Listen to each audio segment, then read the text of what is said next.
Ya, konsep equity, konsep liability dan juga equity gitu ya. Ini dasarnya adalah owner's equity ya, teori kepemilikan. Jadi teori kepemilikan yang didasarkan pada gagasan ya bahwa pemilik itu adalah pusat perhatian ya.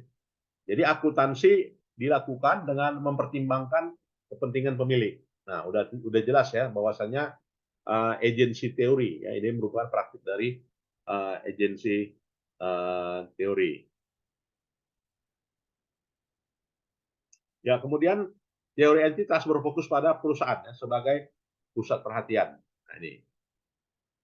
Dan di mana teori kepemilikan itu meliputi yang namanya pemilikan itu adalah aset sama dengan modal ya. Ya, di mana kepemilikan setelah ya dikurangi antara aset dengan liabilitas ya. Jadi tujuan akuntansi adalah menentukan kekayaan bersih pemiliknya ya. Jadi nanti setelah aset dikurangi dengan utang ya dapatlah aset bersih kan gitu ya. Jadi keuntungan ini adalah upaya dalam meningkatkan kekayaan bersih ya, termasuk di dalamnya adalah laba operasi dan juga perubahan nilai aset ya. Nah, dalam teori kepemilikan ya, di sini didasarkan pada dividen ya. Jadi kepemilikan itu proksinya adalah dividen, kemudian gaji, ya, kemudian akuntansi ekuitas dan juga akuntansi konsolidasi. Kemudian juga dalam teori kepemilikan gitu ya, ini memiliki pandangan finansial ya tentang modal dan penekanan pada investasi keuangan dan juga pemilik ya.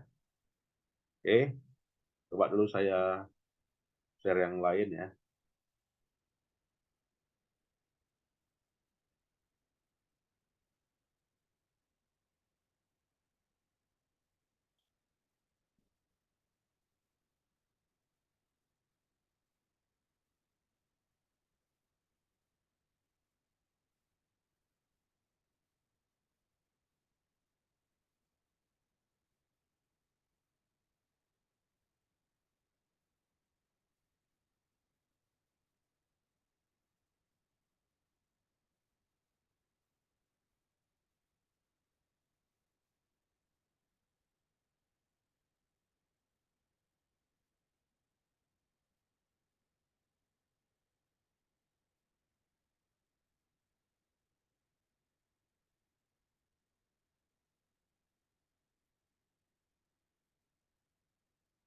Nah, jadi uh, ya dividen, salary ya, accounting equation dan juga consolidation accounting gitu ya.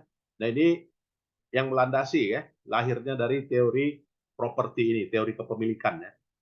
Nah, dan juga dari sudut pandang keuangan ya, modal itu merupakan bukti gitu ya. Bukti investasi keuangan yang dilakukan oleh pemilik dan juga nantinya pemilik akan menikmati ya perubahan dari kepemilikannya. Nah, jadi di sini change in owner's equity itu yang diinginkan oleh pemilik ya.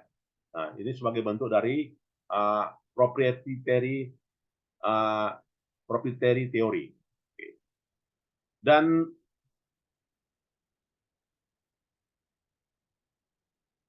uh, dan juga pada level perusahaan ya teori ini melihat ya sejauh mana kecukupan atas praktik akuntansi perusahaan ya yang dikembangkan dari lingkup bisnis yang kecil ya. Jadi dari level yang kecil ke yang besar ya. Di mana perusahaan itu harus dipisahkan dari pemiliknya ya. Dan perusahaan itu sebagai satuan hukum ya atau disebut dengan kesatuan entitas secara hukum. Oke. Kemudian juga kepemilikan itu berdasarkan pada informasi gitu ya. Jadi informasi yang didapatkan dari manajer ya.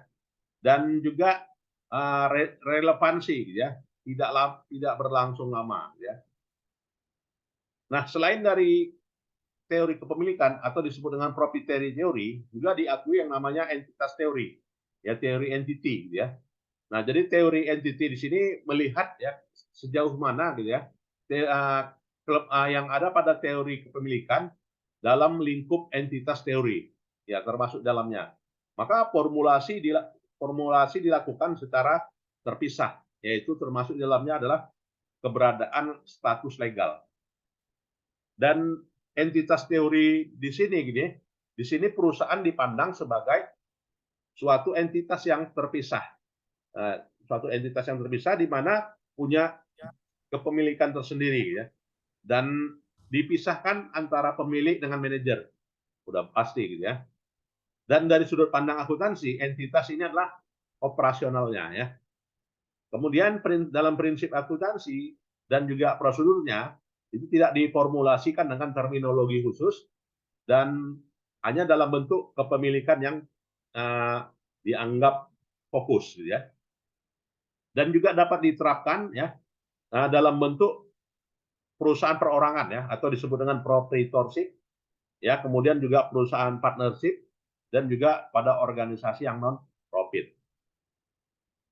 Dalam entitas teori juga cirinya ya, bahwasanya tujuan dari akuntansi itu adalah pertanggungjawaban ya atau disebut dengan akuntabilitas. Nah, ini ya Bapak Ibu.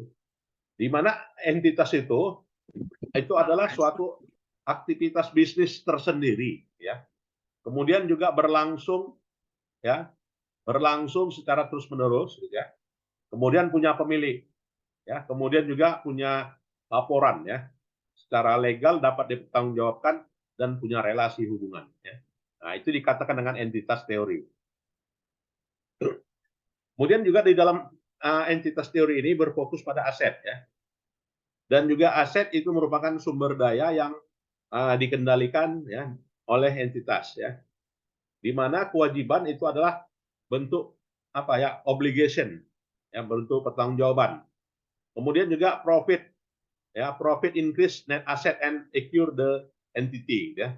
Jadi peningkatan atas aset bersih terjadi dilakukan ya pada suatu entitas ya. Jadi makanya perusahaan itu selalu inginnya untung gitu ya. Karena apa? Ya karena apabila rugi gitu ya, ya maka yang namanya apa ya, yang namanya kepemilikan pemilik itu akan tergerus ya. Jadi harapannya adalah profit increase ya.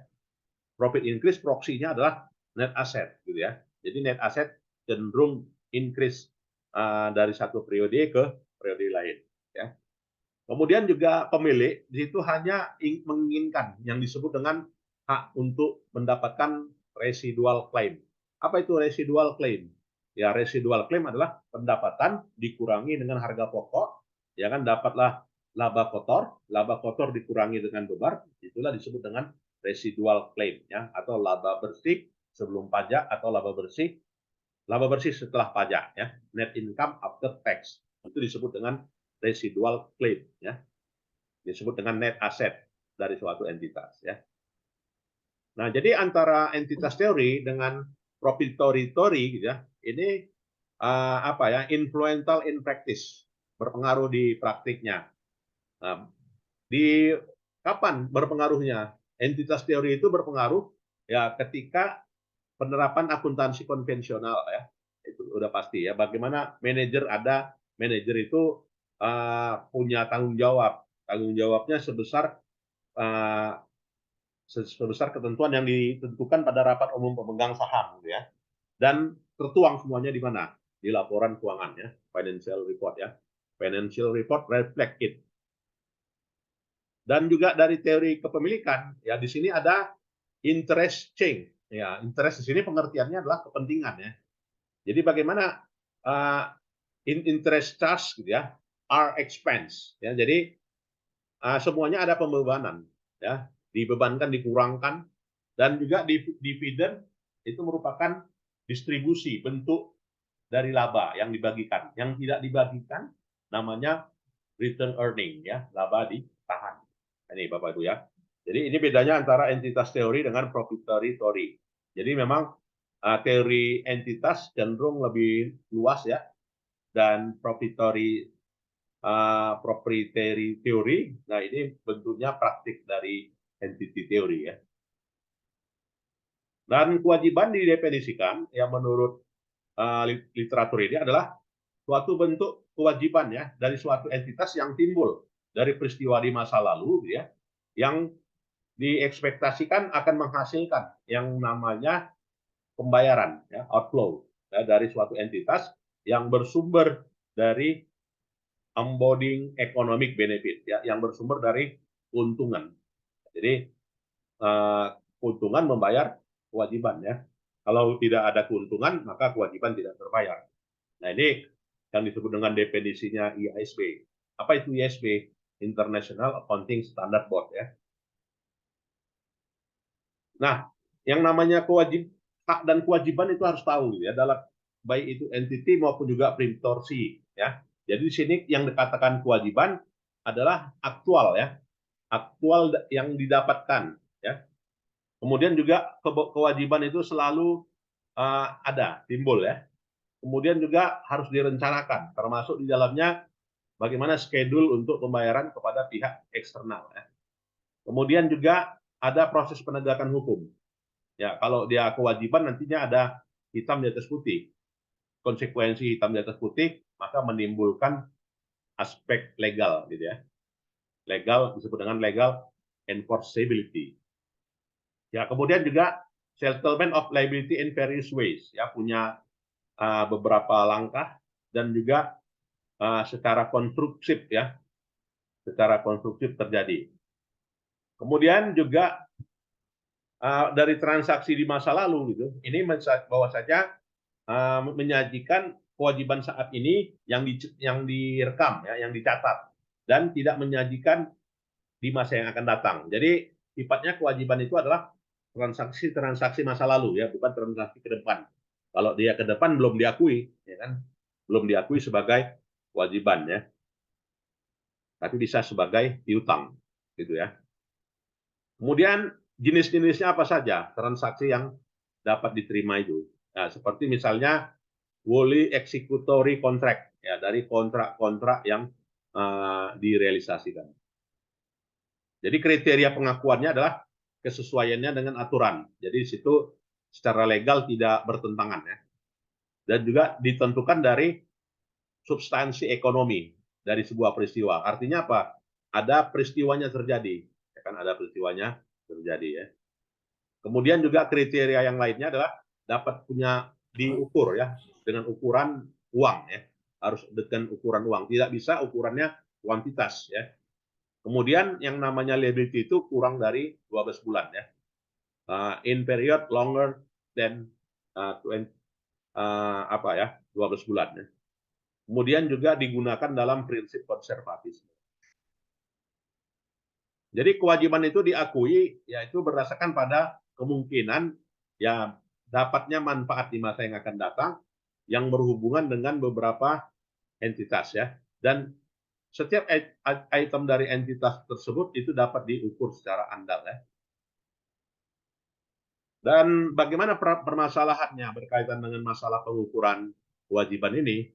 Nah, jadi dalam berkaitan dengan masalah kewajiban ini, ya, maka nantinya diukur, ya, dalam hal ini pengukurannya kalau dia berdasarkan IFRS maka diinginkan pengukuran nilai wajar, gitu, ya. Yang biasanya sebelumnya digunakan adalah nilai historis, gitu, ya. Nah, kalau dia bicara pengukuran kewajiban itu berdasarkan nilai wajar, ya, maka digunakan dalam praktik sewa menyewa, leasing, ya kan. Kemudian juga digunakan di dalam instrumen keuangan, saham, gitu kan. Kemudian surat berharga, kemudian juga berdasarkan pada share based payment, ya. Kemudian juga berdasarkan pada business combination.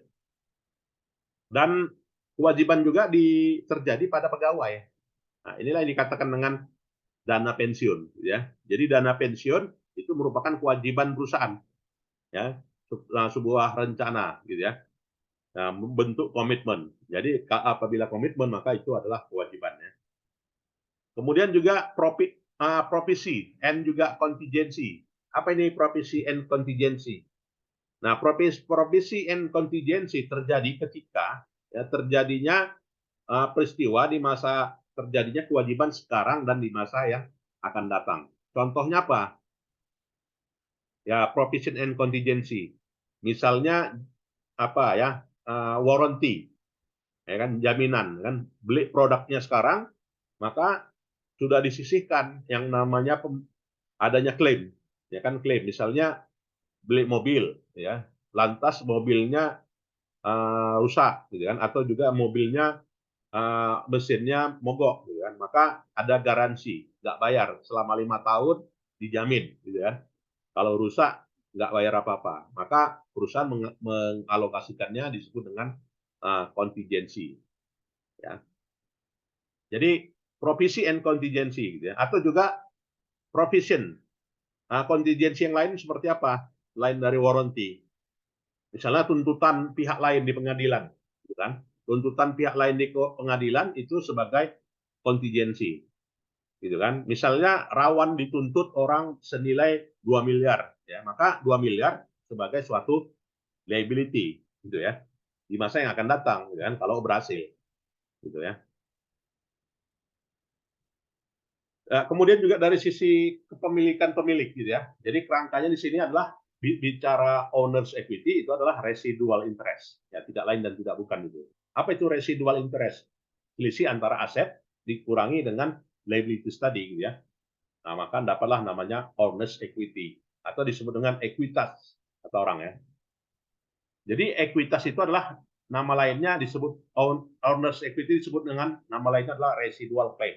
Jadi similar residual claim dengan owners equity, ya. Dan owners equity itu dari hak, ya, dari kewajiban pada pihak lain atau juga dari peristiwa ekonomi. Nah, ini ya. Jadi kalau dia berdasarkan dari kewajiban pihak lain, seperti misalnya apa? Misalnya interest, ya, atau juga settlement. Ya, itu akan ada resiko dan akan ada pengembalian, ya. Kemudian juga bicara konsep modal. Nah, jadi bicara konsep modal dipengaruhi oleh bentuk bentuk preskripsi legal. Ya, bentuk preskripsi legal diantaranya adalah modal keuangan, ya, kemudian juga modal fisik. Nah, modal keuangan, ya, berkaitan dengan uang, ya, modal fisik berkaitan dengan produktivitas, kapasitas dari sebuah entitas, ya. Jadi modal di sini dapat diukur dengan ukuran dengan uang, ya. Nah, jadi yang namanya modal itu bukan kendaraan, bukan mesin, bukan tanah, ya, tetapi adalah kalau dia kendaraan berapa nominal kendaraan, kalau dia gedung berapa nominal gedung. Itu namanya konsep kapital, gitu ya. Dan klasifikasinya dari sisi owners equity, ya, tentu saja adalah laba ditahan, ya. Jadi di sini kontribusinya dalam bentuk laba ditahan. Laba ditahan dari mana? Dari laba, gitu kan, yang tidak dibagikan disebut dengan return earning, yang dibagikan disebut dengan dividend, ya. Not all transaction fit nicely into category, yaitu disebut dengan share dividend, ya. Jadi memang laba terbagi dua, return earning and share dividend. Ya, mungkin ada yang mau kita diskusikan, silakan.